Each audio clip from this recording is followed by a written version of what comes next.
My name is Natalie Smith. I've been married to Harry for 7 years. We have one elementary school-aged daughter between us. I never thought it possible to love someone so much it doesn't hurt to have them in your eyes, but becoming a mother really made me feel that way. However, as soon as it was known our first child was a girl, my mother-in-law immediately started demanding we have another. Apparently, a girl just wasn't enough. Yet, considering Harry's family is all about white-collar jobs with nothing specific to pass on, there really wasn't a need for such pressure. Why aren't you having a second one? That's what I'm told every time we visit Harry's parents. We're just letting nature take its course. Leaving it to nature isn't good enough. You must have a boy no matter what. Despite these demands, Harry has become uncooperative about having more children, feeling one is enough. Even when I convey what his mother says, he just replies, just ignore her. She'll give up eventually. About 2 years after we got married, there was talk of moving in with my mother-in-law, which I reluctantly agreed to despite feeling down about it. And yet, she wouldn't even dote on her own granddaughter. And sure enough, I was criticized daily about our child. Still no luck this month? You're really a terrible wife. Why can't you have children? Don't you want to? I couldn't possibly say that Harry wasn't trying. Tired of being the only one blamed. I was at my wit's end when my mother-in-law said something outrageous. Harry is going to remarry with Hannah. Remarry with Hannah? Who is that? Didn't Harry tell you? No. Harry's lover. What? Looking at Harry, he seemed uninvolved, possibly playing a game on his phone. I looked back at my mother-in-law. Is she losing her mind? As I was puzzled, my mother-in-law shouted. So hurry up and leave. Harry hasn't said anything about it. And yet you're telling me to leave? Annoyed, my mother-in-law called Harry over and forced him to join the conversation. Even though she made him join, there was no way he had a mistress. That's what I thought. But then... Oh, talking about Hannah? Yeah, I'm gonna remarry her, so we're getting a divorce. He said it as casually as if deciding to buy potatoes instead of radishes. What do you mean? What do I mean? There's no what about it. Move out quickly. My new wife is coming. Can you explain, please? Mom already told you. My new wife is coming. So, you were cheating? It's not cheating. That's right, it's serious. When did this person even come into the picture? That's betrayal. It can't be helped. It's because you wouldn't have children. Are you saying you cheated because I didn't have children? And Mom, you knew about this? Yes.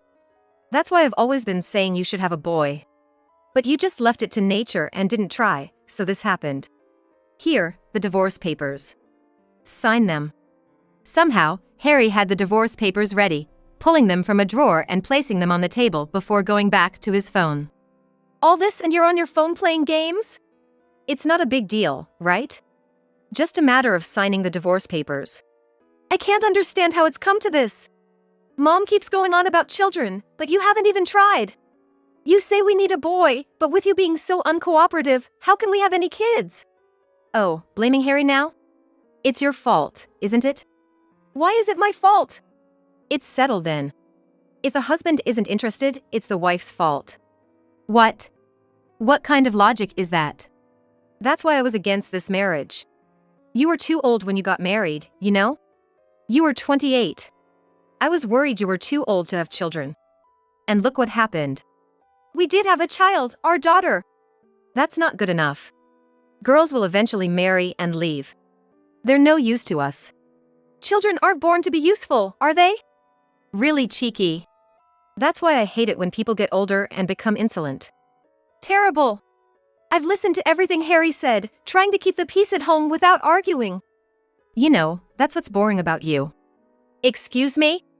Boring? Yeah. Whether you like it or not, you just agree with everything I say with a yes, yes. That's boring. On the other hand, she has her own opinions. I like that about her. Can you believe it? I've accepted living with my mother-in-law and never talked back, no matter what she said. All for the sake of my husband. And he finds that boring. Besides, we can't expect a boy with you. I'm done hoping for that from you. After all, you're 35. It's impossible no matter how hard you try. Harry would prefer a younger woman anyway. My mother-in-law said, mocking me. Then it hit me. Ever since I got married, I've been ridiculed and endured my mother-in-law's harsh words. Compared to the other wives in the neighborhood, I was told I was a failure, criticized for my cooking tastes, and scolded for not being able to educate our child when she made noise, despite getting older. Harry never took my side when I asked for help. What were those 7 years of endurance for? And now, to top it all off, he's having an affair. When did the affair start? Where did you meet this Hannah? Let's see, about a year after we got married, so 6 years ago? 6 years ago? Around the time I gave birth? Yeah. After all, like Mom said, younger women's skin feels better. How low can you go? Where did you meet her? Mom introduced us. Your mom did? She was working part-time at the store we always go to, and Mom thought she'd be perfect for me. So, she approached her. Does she know you're married? Yeah, she knows. But she said it's fine if we're getting a divorce. So, she knew and still had an affair. How old is she?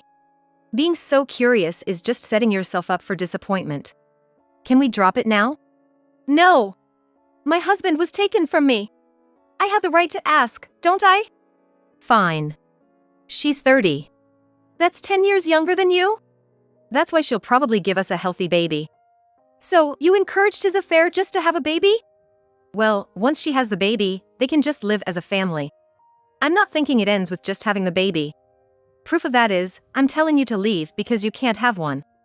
That's terrible. The girl on the other side wants to get married too. All that's left is for you to leave. So, hurry up and write it down. Pointed at the divorce papers, I was pressured to sign quickly. Hurry up, they kept saying, until I couldn't think anymore.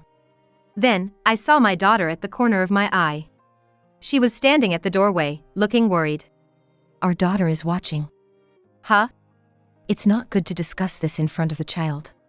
Let's postpone it to another day. Oh, it's fine. It saves the trouble of explaining. Plus, after the divorce, she'll have to understand her parents' separation anyway. Children can get hurt by this. It's okay. This kind of thing happens in every family. Parental divorce is normal nowadays. I found myself staring at my husband. What is he saying? Doesn't he care about the child at all? That's when I felt foolish for clinging to these people.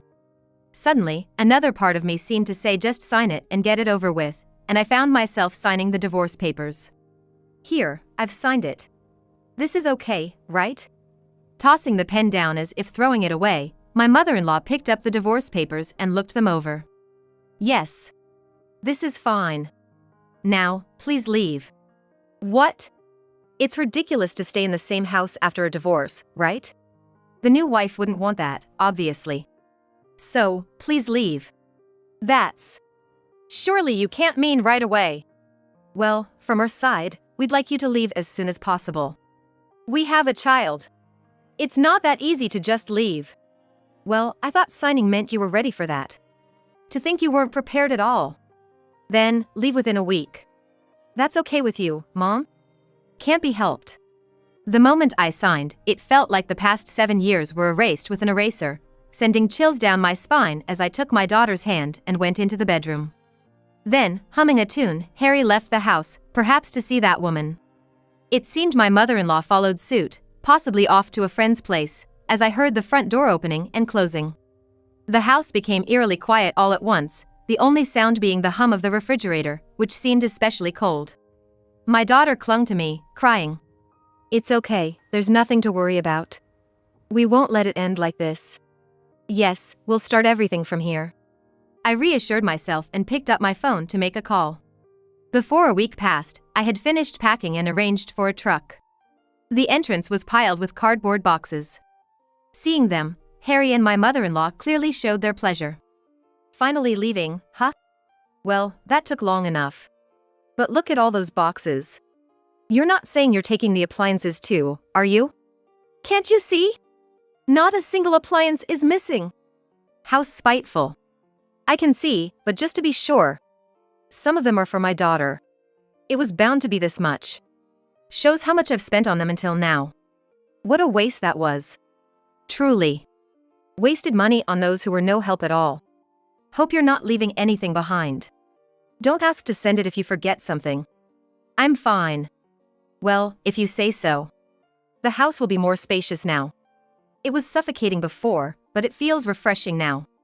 As the truck arrived and they began loading it, the two sat on the living room couch, my mother-in-law turning on the TV.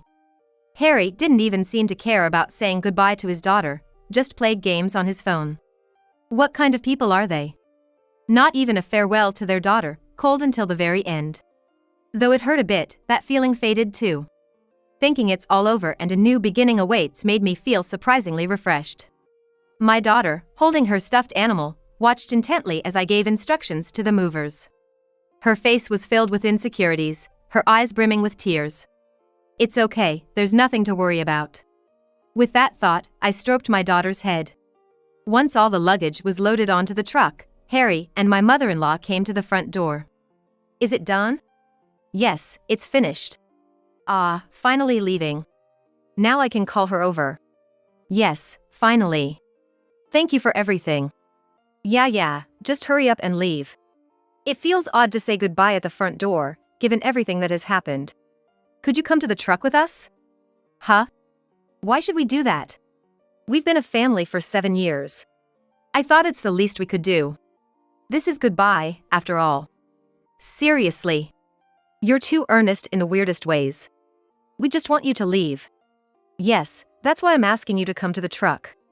I don't wish to prolong our farewell either. Mom, it's fine. It's over after this. Oh, is that so? Well, if Harry says so, it can't be helped. With that, my mother-in-law slipped on her sandals left at the entrance and stepped outside. Following her, Harry put on the last remaining sandal and went out. I took my daughter's hand, walked out of the entrance, and gave the movers a firm nod. Then, the mover said, "Please get on." What? Why do I have to get on? It's okay, ma'am, please get on as well. Wait, why do I have to get on? You need to. You'll understand once you're on. Wait. No, what are you talking about? The movers pushed the two onto the truck as if loading them. Despite their resistance, fearing a scene might attract the neighbors, they were concerned about appearances and couldn't protest loudly. Thus, they ended up getting on the truck. Harry! What is this all about? I have no idea either. But making a scene now would just be embarrassing, so let's just get on and we can come back later. That makes sense. It would be nice if you could come back. Saying that, I closed the truck door and waved goodbye to my daughter. The mover started the engine and drove the truck away. My daughter looked puzzled as she watched the truck drive off, but I turned to her with a smile and asked, "How about we have some snacks?" Once inside, I calmed my daughter down by bringing out the snacks I had bought. It was an oddly out-of-place small cake. Let's eat. While eating the cake, I explained to my daughter that her father and grandmother had moved out. My little girl must have thought she was the one leaving the house. She was surprised by the sudden turn of events, but I reassured her that everything was going to be okay. Then, a smile returned to her face. Apparently, she wasn't sad about the departure of her overbearing father and cold grandmother. It seemed she could tell who was in the wrong. About an hour later. Just as I expected, Harry contacted me. Hey! What's all this about? Oh, you've arrived already? Yeah, I've arrived. But this is her apartment, isn't it? That's right. Since you wanted to live with her, I sent you to her place. You should be grateful. Grateful? How can I be grateful for this? How did you even know this place? It's simple. A detective can find out that much if you ask. A detective? I needed the address to send you off, after all. You're the one who's supposed to be leaving. I never said I was leaving. From today, please live there with her. Lucky you, getting to live with her so soon. Huh? Don't mess with me. I'm not joking at all. Completely serious. Why would you do this? My home is there. That's right. That was our home. What right do you have to do this? It seemed they were on speakerphone, as I could annoyingly hear my mother-in-law's voice. No. You seem to be misunderstanding something, but this house is mine. Don't joke with me. The one joking is you, Mom. Introducing a mistress to your husband and encouraging an affair. I can't believe you did something so stupid. We're not talking about that now. You were supposed to leave when we divorced.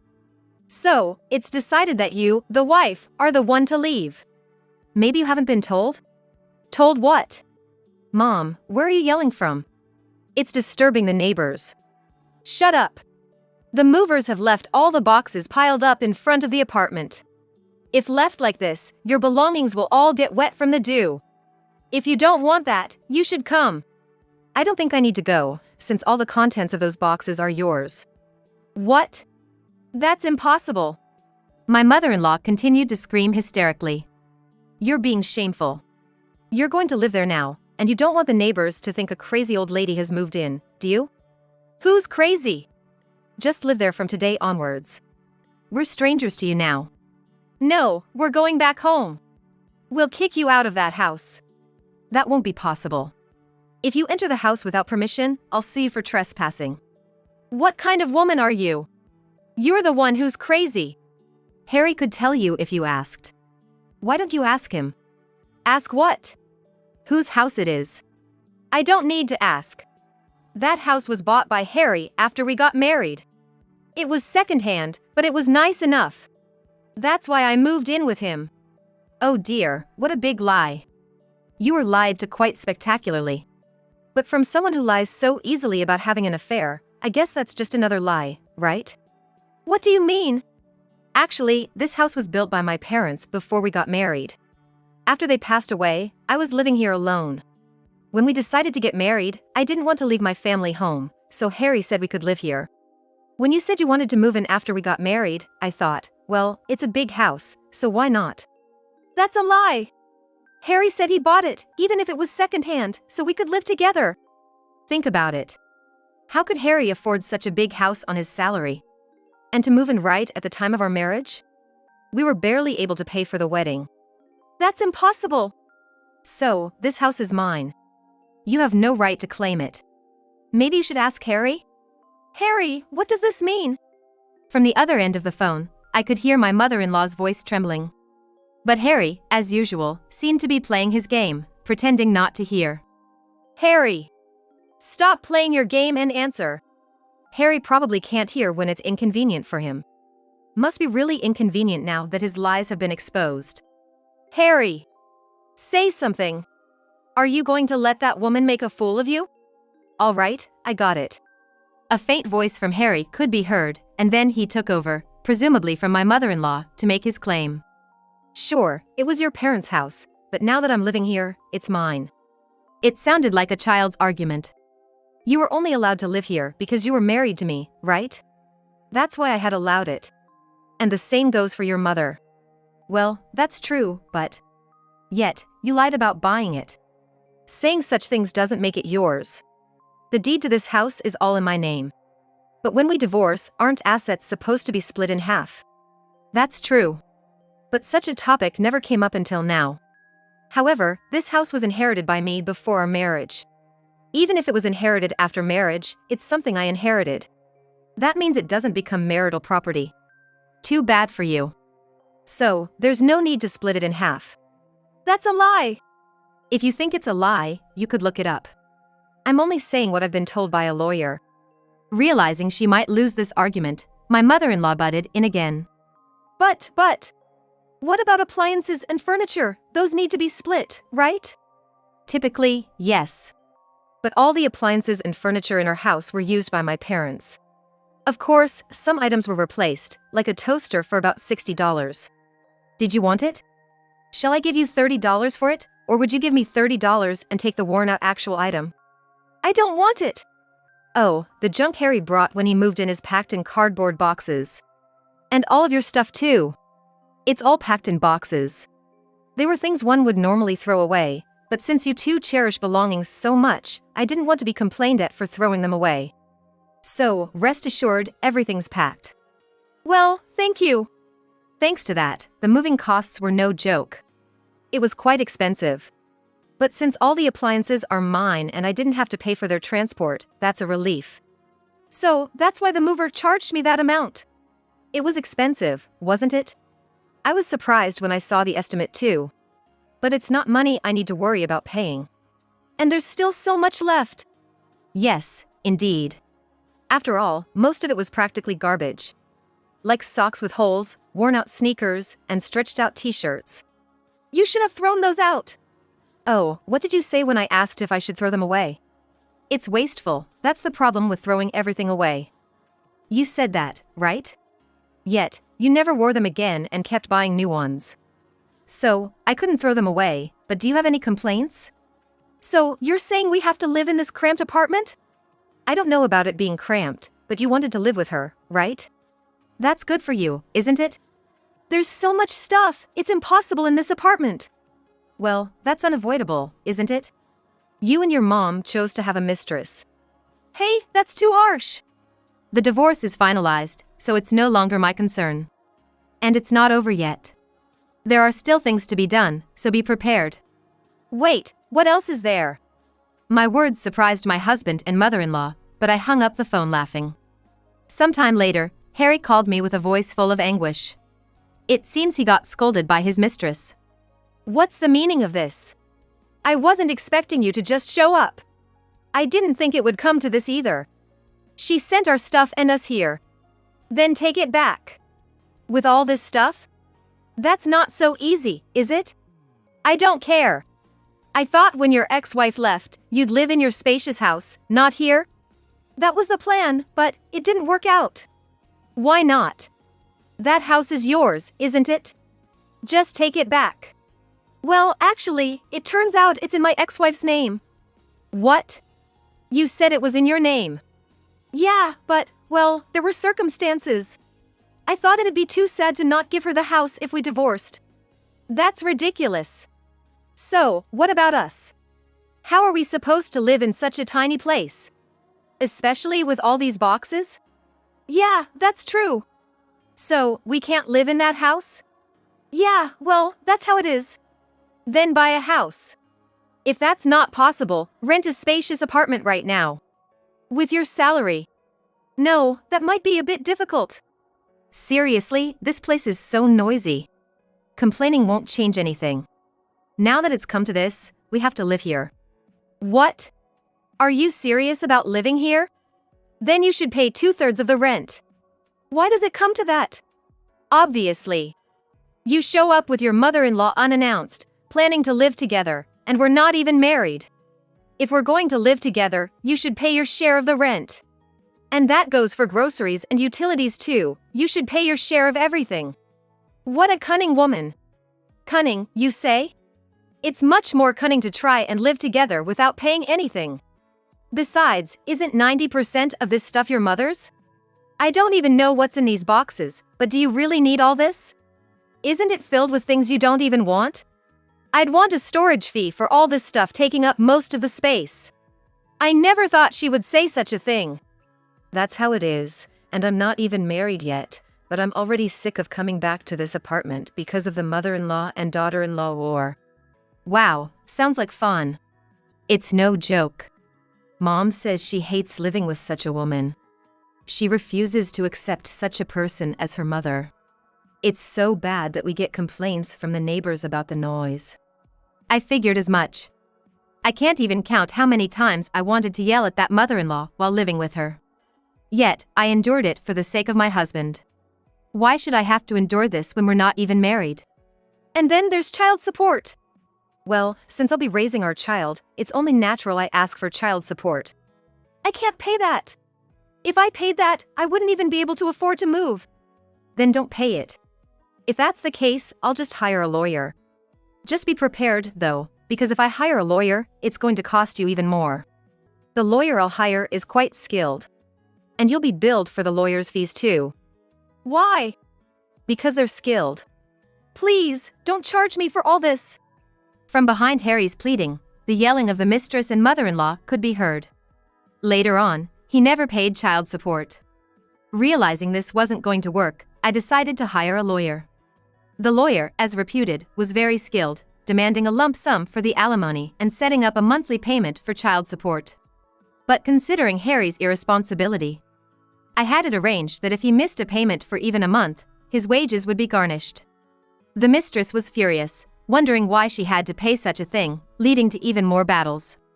Despite the mistress blaming my mother-in-law for initiating contact, and my mother-in-law arguing that becoming the mistress despite knowing he was married was her own fault. The mistress eventually couldn't stand it anymore. She kicked them both out. After being kicked out, the two of them stayed in a motel for a while, but tired of it, as my mother-in-law kept complaining, they eventually managed to sign a lease on a cheap apartment. However, the apartment they ended up with has a cemetery for a neighbor, promising some cool and quiet nights. But such comments can only be made by those who don't live there. The mother-in-law, who spends her days in the apartment, kept saying it felt eerie. Still, Harry tried to soothe her by saying at least they had a futon to sleep on, but it seems her hysteria was to an abnormal level, leaving no room for rest even when tired from the day. In such a state, it's no wonder Harry's mental health deteriorated. He's now suffering from depression, unable to work or even go outside.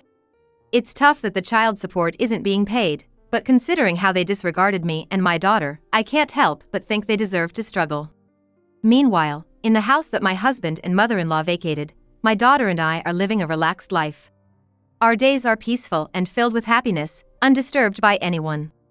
Divorcing was a wonderful decision, I mused to myself,